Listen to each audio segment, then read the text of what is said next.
Hi guys, this is Cupely for TheAlleyWayStamps, and for today's card I'll be using the Water Pulse and the Mistletoe stamp sets. I started preparing a piece of white cardstock from coordinations with my powder bag. Then I stamped a snowflake all around the panel using my distress embossing ink. You can use your Versamark if you prefer. I simply had this one, so I decided to use it. Once I have a couple of snowflakes stamped, I add my wow embossing powder in blue pearl. This way I can see more easily where I already stamped and my ink doesn't dry before I add the powder, since I have a fan right in front of me and it can dry pretty fast. If you do not want to do any heat embossing, you can also use a very light blue ink to stamp your image. Anyway, I really like this blue pearl embossing powder. It is almost clear, but looks slightly cream over the white cardstock, which is kinda cool since you can see the snowflakes very easily even if the light is not hitting it. Now, when the light hits it directly, it looks blue, but it's not kind of in-your-face blue. It is a more subtle, which is exactly what I wanted in this card because it would look too busy if it were a much darker and obvious blue. I hope you understand what I mean. Anyway, you will be able to see it at the end. I thought I would use the little star you can see in my acrylic block, but I ended up liking it with the snowflakes only, so I didn't use the star. Once I finished stamping and adding the embossing powder to all my snowflakes, I went ahead and heat embossed it with my heat gun. I already die cut a piece of Strathmore watercolor paper using my stitch journaling card. Then I used my landscape trio die set to die cut some hills. First, I die cut the closest hill, which will work as my eyes in this card, then the hill next to it, and finally the farthest hill. Just as we do with masking, first we will die cut the closest element, next the farther one, and last the farthest element.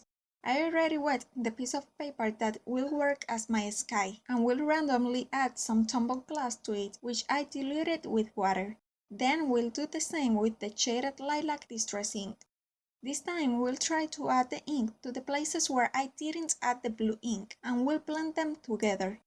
This ended up looking like clouds in the sky, which I really liked.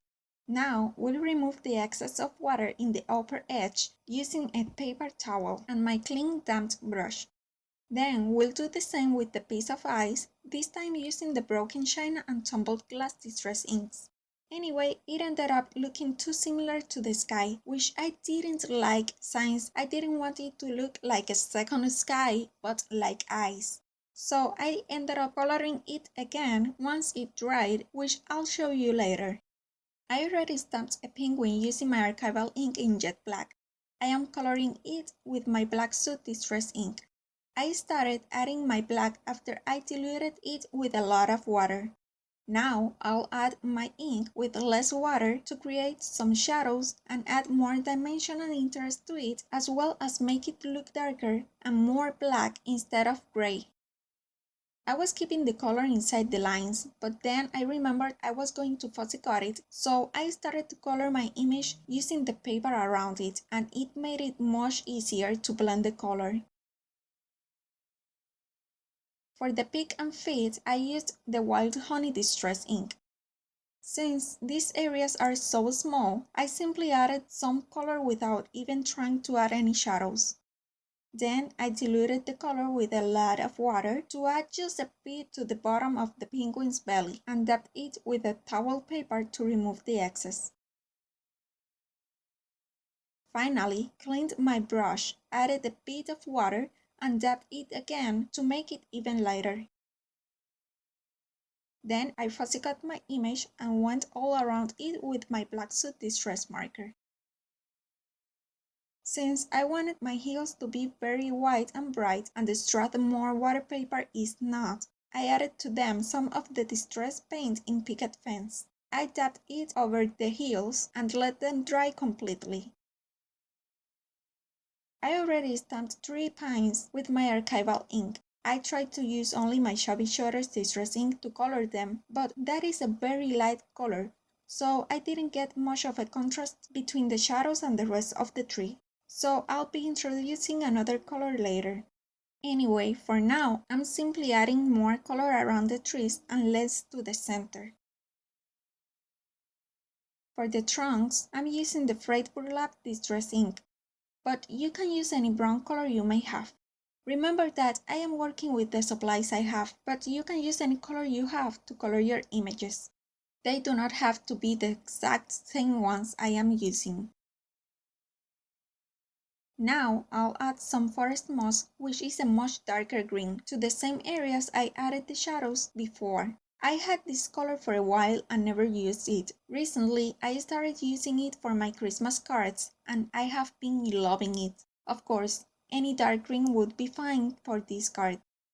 Once I finished coloring my trees, I'll go ahead and fussy cut them, as well as go all around them with my black marker. Now that my eyes area is dry, I'll add some tumbled glass distress ink using my round blending tool to smooth it out. This will differentiate it from the sky. With a wet paper towel, I'll remove a bit of color from it to make it lighter. I wanted it even lighter, so I decided to add the water directly to the cardstock and then dab it with a towel paper. I'm going to stamp the phrase "skating by" using my archival ink in jet black, but I could have used any black ink for this since I will not be adding any more water to it. I already die cut another stitch journaling card out of some regular white cardstock, and will glue my pieces over it, starting with the sky.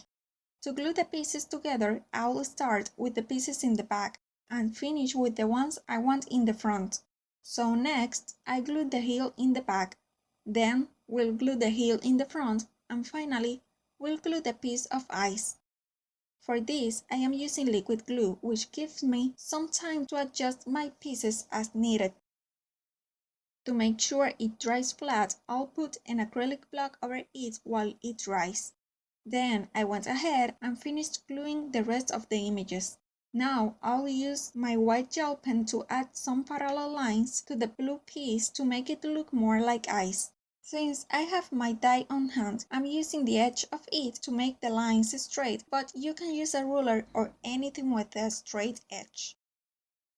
To add the look of snow, I'll use my clear rock candy stickles to the trees and the hills. For the heels, I will spread the glitter with a brush, which I will make sure to clean very well as soon as I finish with it. I believe the frosted lace stickles are white, which would look even more like snow, especially on the top of the trees. So you can use it if you have it, but I don't have that white glitter, so I used the clear one. Also, I forgot to stamp the skates on the feet of the penguins, so I stamped them off camera, which you will see in the final pictures.